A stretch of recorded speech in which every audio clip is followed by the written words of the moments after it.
can one question change so much? Hello, everyone. Welcome to After Action Report here on the Call to Action podcast channel, your numbers recap show for all Showdown matches to keep you caught up on all the action. I'm your host, Megs, and this week we are going to be looking at all the matches from this week, including that pay-per-view event on Friday, so consider this your spoiler warning for that.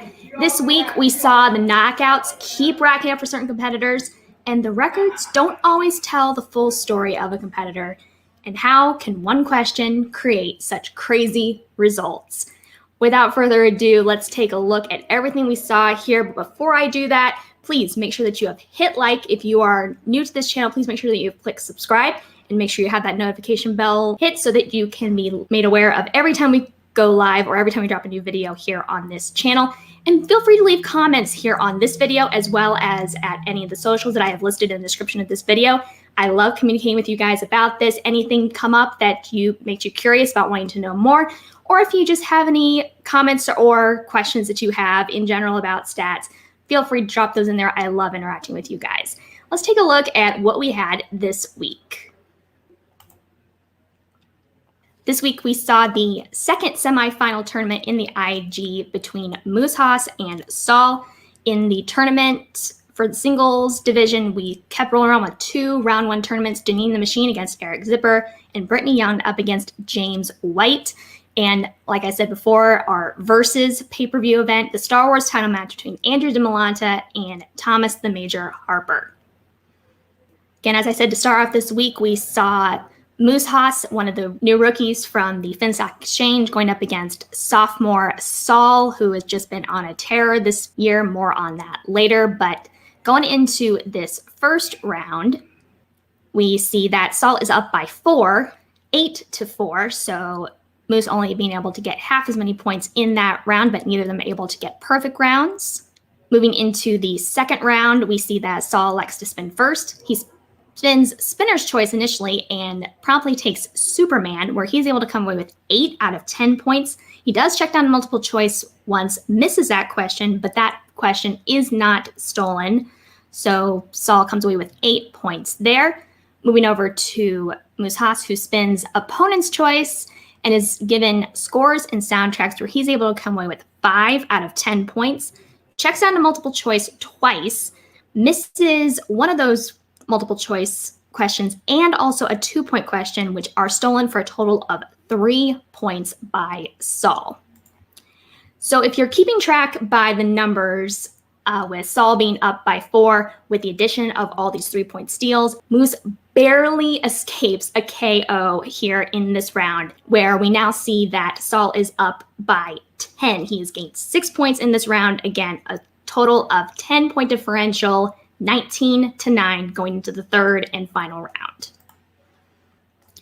where we see that Moose Haas hits a 2 and a 3-pointer in Alien and Predator and Transformers respectively, but does miss a 5-pointer in comic book movies, which gives Saul the win via TKO with a final score of 19-14, where Moose Haas answered 9 of 19 questions for 47% accuracy, scored 44% of 32 available points, and Saul answered 14 of 17 questions for 82% accuracy, scored 79% of 24 available points. So as I said before, Saul has been racking up the knockouts this week. This now brings his seasonal total to 4, where he has had 2 technical knockouts and 2 total knockouts, or just basic knockouts. This does put him above Kalinowski's record of 3, with 3 KOs that were spread out between the 2020 and 2018 seasons. However, there is one competitor that in one season has done more than both of these guys. Kevin, the Smasher Smets, in his one and only rookie season, came away with 5 total knockouts.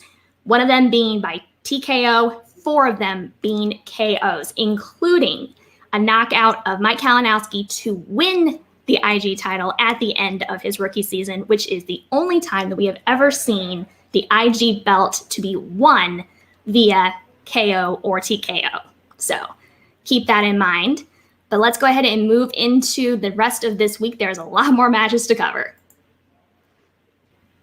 So we move into the singles tournament where we see Janine the Machine going up against Eric the Z-Man Zipper. Both of these are well-beloved competitors here inside the C2A community and was definitely a pick-em because they are such beloved competitors. But let's see how things shook out. In round one, we see that Zipper is up by 1, 7 to 6, neither of them being able to get that perfect round.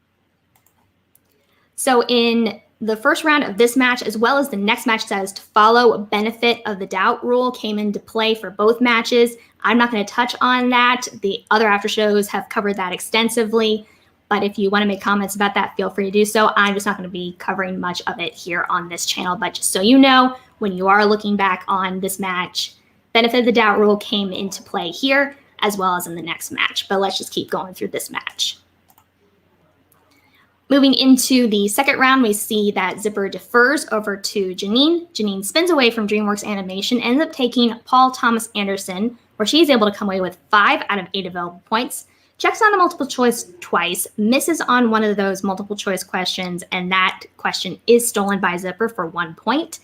Moving into the spin that Zipper has, he spins away from the 1990s and ends up spinning opponent's choice, and he is given classics, where Zipper's able to come away with 4 out of 8 points, checking down a multiple choice once, misses that question as well as a 2-point question that are both stolen by Janine for a total of 3 points worth of steals, which means that Janine has now gained 3 points to now be up by 2, 14 to 12 going into the third round, where we see it is a back and forth here. Zipper hits his 2-pointer in Westerns, bounces it back over to Janine, who hits her 2-pointer in the 1990s. Back over to Zipper, who misses a 3-pointer in Action Adventure, forcing him to have to hit his 5-pointer in Black Cinema, which he does. That bounces it back over to Janine, who she misses her 3-pointer as well in Spy Movies, but she is able to hit a 5-pointer in Musicals, which gives Janine the win with a final score of 21 to 19. Where we see that Janine the Machine answered 13 of 17 questions for 77% accuracy, and scored 70% of 30 available points. And Eric Zipper answered 12 of 16 questions for 75% accuracy and scored 68% of 28 available points.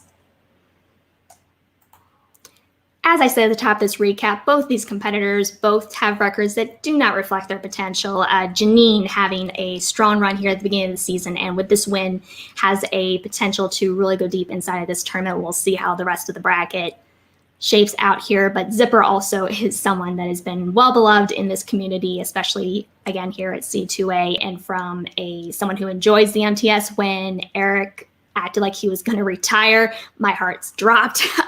It was a moment I said, no, we already lost enough competitors this year. We don't need to lose him.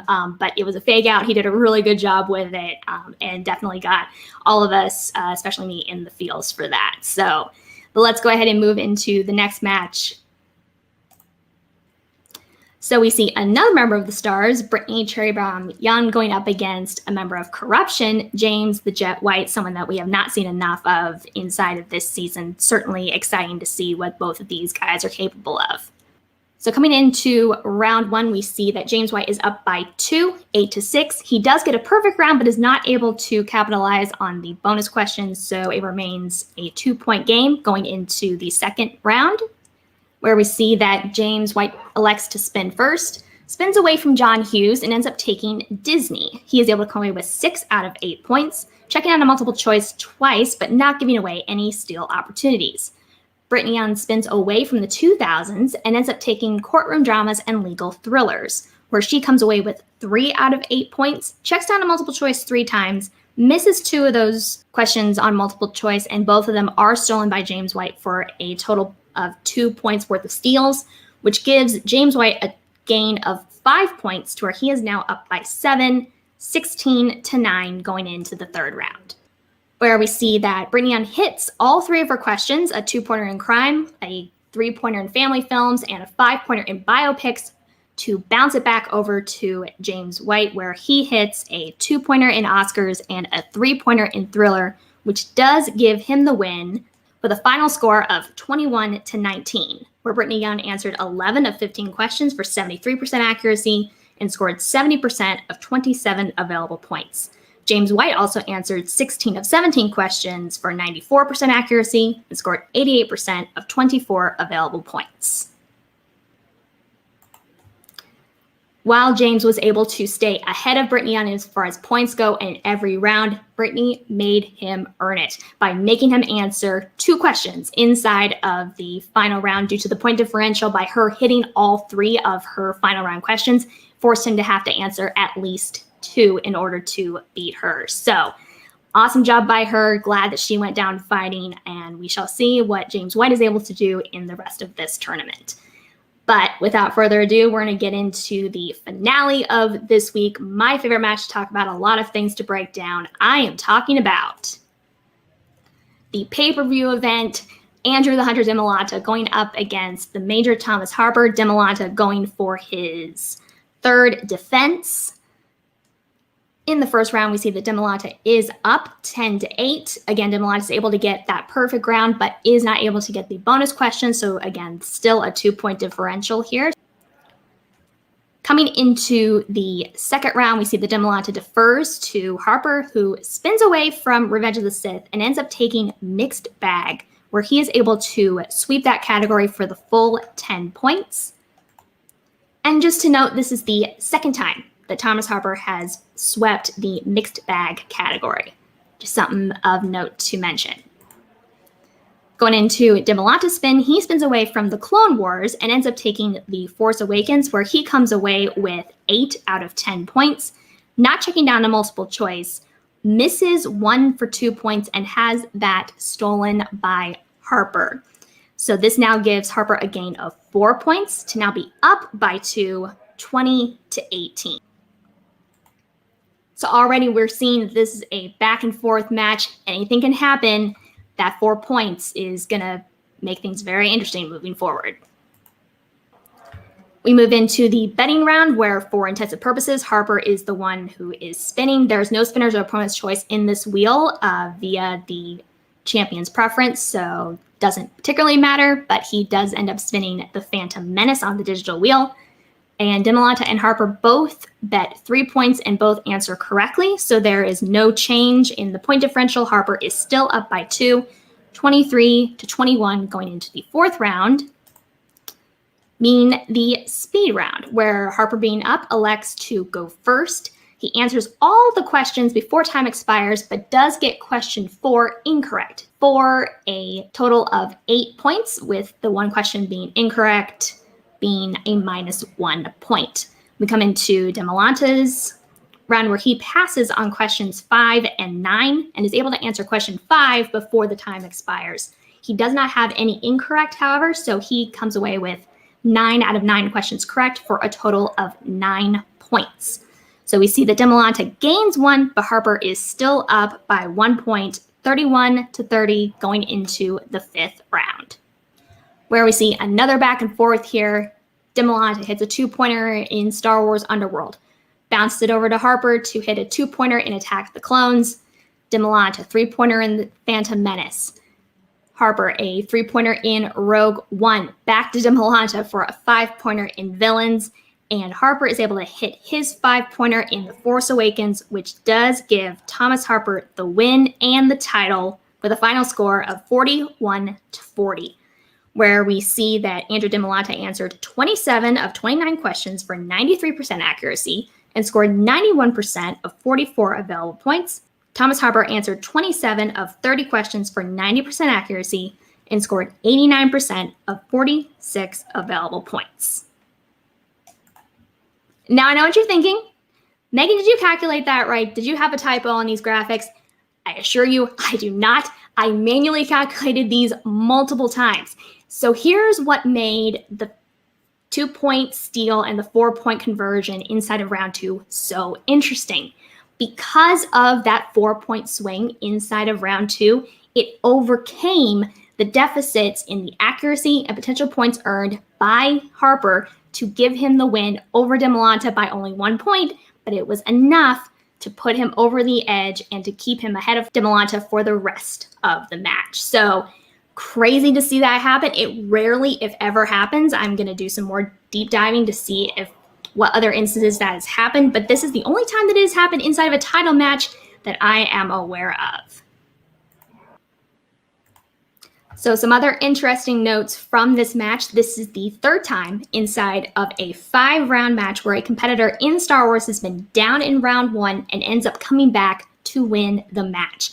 Back in Collision, we saw it happen against Kelly and Demolanta. Back last year for the Star Wars tournament, Ace Cabrera against Andrew Demolanta. Demolanta being a common factor here. And also, this is the highest score for a title match inside of the fast money system that did not result in a sudden death. Obviously, the 51-50 match with Demolanta and Damon earlier this year trumps that. However, we also have to take into effect this is a title match. There was also another match earlier this year with Thomas Harper going up against Gold Leader for the first Star Wars tournament final. That did have a higher scoring match, but again, it was not for a title. So when it comes to title matches in Fast Money, this is now the highest scoring match that stayed inside of regulation. And we see that Harper is now 5-0, which beats Ace Cabrera's 4-0 record in his rookie season last year. So that's going to do it for this week's episode, but we are going to be right back here on Mondays, 4 Pacific, 7 Eastern. Again, make sure that you have hit like, leave a comment. Make sure that you have also clicked subscribe and that you are getting notified whenever we drop new videos here on this channel. Go back and check out old videos of Call Live, No Chill, and anything else that we have here on this channel.